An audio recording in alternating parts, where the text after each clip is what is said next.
Bonjour, ici Michel Duchesne. Aujourd'hui, au mot du jour, je vais discuter de nous nous menaçons nous-mêmes. La survie de l'espèce humaine dépend de sa capacité à trouver de nouvelles terres dans l'univers, disait Stephen Hawking. Je ne suis pas d'accord. Hawking, Hawking veut coloniser l'espace. Procédons par ordre. Où en sommes-nous sur Terre?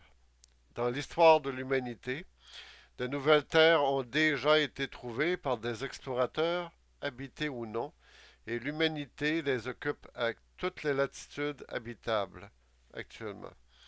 Nous en connaissons le résultat. C'est pas terrible.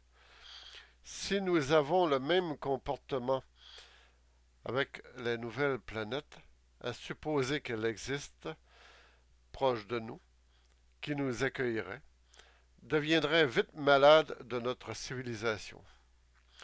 Pour l'instant, l'essentiel est d'abord que nous nous rendions tous compte que nous pillons les ressources non renouvelables de la Terre, que nous exterminons des milliers d'espèces qui nous ont précédés dans l'histoire du vivant et que nous privant d'elles, nous nous menaçons nous-mêmes. Ensuite, il faut trouver les remèdes à la situation dans laquelle nous nous sommes mis afin que le départ de notre planète mère ne soit pas nécessaire, même si on trouve une planète Terre B. On sait ce qu'on quitte, mais serait-ce pour le meilleur ou pour le pire? Car enfin, imaginons le voyage. Des milliards de personnes à évacuer à des millions ou des milliards de kilomètres.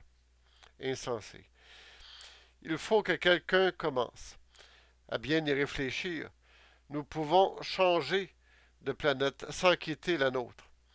Il suffit de commencer même tout seul, dans notre quartier ou dans notre famille.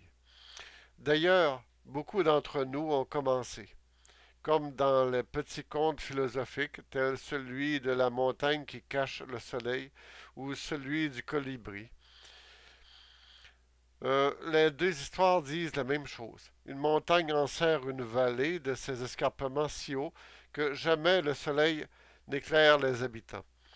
Et ils se lamentent des siècles durant, implorant en vain toutes les divinités possibles. Les récoltes sont maigres, les enfants faméliques.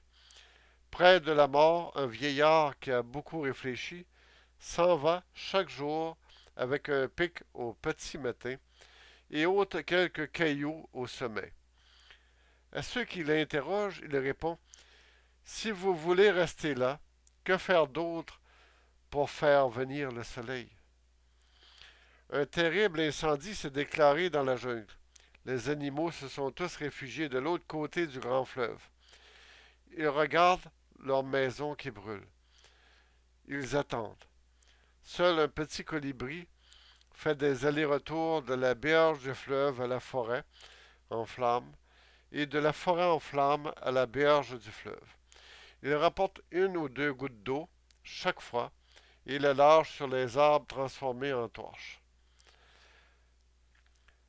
Grâce à ceux qui minimisent leur déplacement en voiture chaque fois que c'est possible, l'atmosphère devient moins favorable aux surreflets de serre. Grâce à ceux qui trient et recyclent au maximum, la planète ne croulera pas sous les déchets. Grâce à ceux qui économisent l'eau, ceux qui renoncent aux pesticides, ceux qui choisissent les panneaux solaires, isolent leur maison. Grâce à tous ceux qui changent eux-mêmes la planète change. Plus vite nous changerons, plus vite la planète sera différente.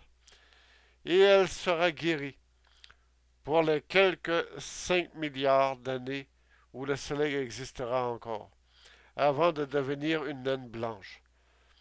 La vie ici, sur la petite planète Terre,